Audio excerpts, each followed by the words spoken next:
జల్కం రవి అతనితో ఆర్గ్యూ చేయడం జరిగింది. నేను చేసిన ఫొటోస్ అన్నీ కూడా నువ్వు డిలీట్ చేస్తున్నావు.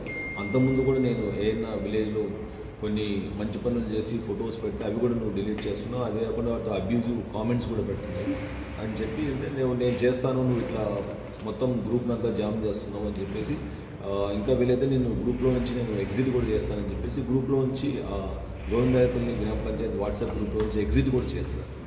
చేసిన తర్వాత ఈ జల్కం రవి దానికి కొద్దిగా ఆగ్రహం అయిపోయి అతనితో ఆర్గ్యుమెంట్ పెట్టుకొని ఫోన్లో ఆ రోజు 5వ తేదీన నైట్ నీ కథ చెప్తాను, నువ్వు ఎక్కడున్నావు అంటే ఇతను మనకు చూస్తే గాయత్రి నగర్లో మనకు అంటే ఈ మీర్పేట ఏరియా గాయత్రి నగర్లో ఉన్నానని చెప్తాడు.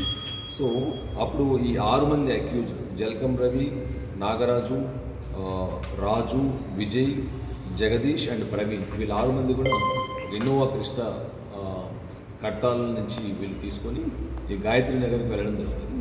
గాయత్రి నగర్లో ఈ శారద వైన్ షాప్ దగ్గర వీళ్ళు అక్కడ ఎవరైతే మృతులు ఇద్దరు కూడా గుండుబోయిన శివ అండ్ శేషుగారి శివ అక్కడే ఉంటారు వైన్ షాప్ దగ్గర. సో వీళ్ళిద్దరిని కూడా వాళ్ళు బలవంతంగా కారులో ఎక్కించుకొని వాళ్ళని కట్టాల్లోని ఫార్చ్యూన్ బటర్ఫ్లై సిటీలో ఉండే ఒక విల్లా ఏదైతే దీంతో A1 అక్కడ దాన్ని రెంట్కి తీసుకోవడం జరిగింది ఒక 1 year బ్యాక్. ఆ విల్లాలోనే అతను ఉండడం జరిగింది. సో అక్కడికి వచ్చి వాళ్ళతో మీరు ఎందుకు ఇట్లా నన్ను వాట్సాప్ గ్రూప్లో నుంచి నా ఫొటోస్ డిలీట్ చేస్తున్నాను, నన్ను కూడా ఎగ్జిట్ ఇచ్చారనేసి అక్కడ ఆర్గ్యుమెంట్ జరిగింది.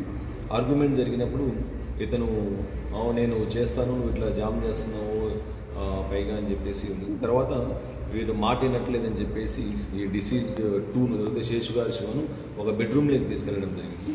ఈ జల్కం రవి అండ్ పల్లె నాగరాజు గౌడ్ వీళ్ళిద్దరు ఇంకా ఈ రాజు, విజయ్ వీళ్ళు ఒక బెడ్రూమ్లోకి తీసుకెళ్ళడం జరిగింది. అక్కడ వాళ్ళకి ఆర్గ్యుమెంట్ అయినప్పుడు ఈ నాగరాజు అనే అతని దగ్గర ఒక కత్తి మీరు కూడా అక్కడ చూడొచ్చు.